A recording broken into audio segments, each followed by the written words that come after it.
jardin de Capucine. C'est le printemps. La princesse Capucine rend visite aux fleurs de son jardin. Les pétunias, les roses, les lys, les tulipes et les jonquilles se côtoient au pied du château. Mais une jonquille jaune a disparu du jardin. Qui l'a arrachée? S'étonne la princesse. Dans son manoir, la sorcière Furie contemple une jonquille. Elle a dérobé la fleur du jardin de Capucine. Elle veut se venger de la beauté de la princesse. Dans son laboratoire, Furie fabrique une potion maléfique. Elle la verse sur la jonquille. Au milieu de la nuit, Furie se dirige vers le château de la princesse. La sorcière plante la fleur maléfique et chuchote. Jonquille trop jolie, aide-moi. Capucine trop jolie, gonflera.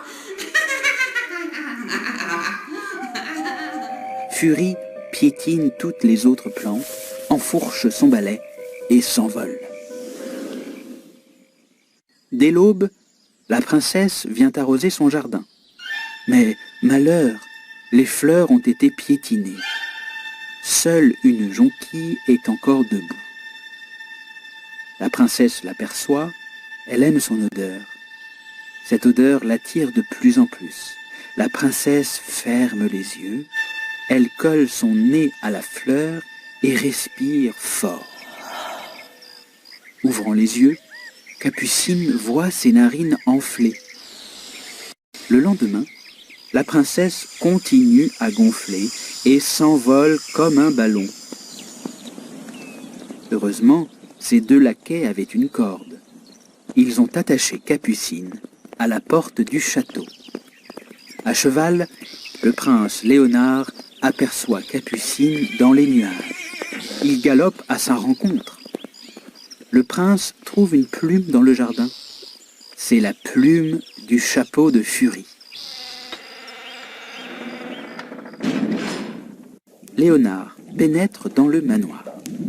Il entre dans le laboratoire de la sorcière et trouve un grimoire ouvert à la page J. Il découvre l'antidote.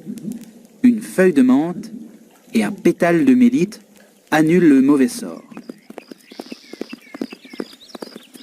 De retour au château, le prince monte à la corde. Capucine avale le remède. Elle dégonfle aussitôt et tombe avec Léonard au milieu du jardin, sur le tas de fleurs arrachées.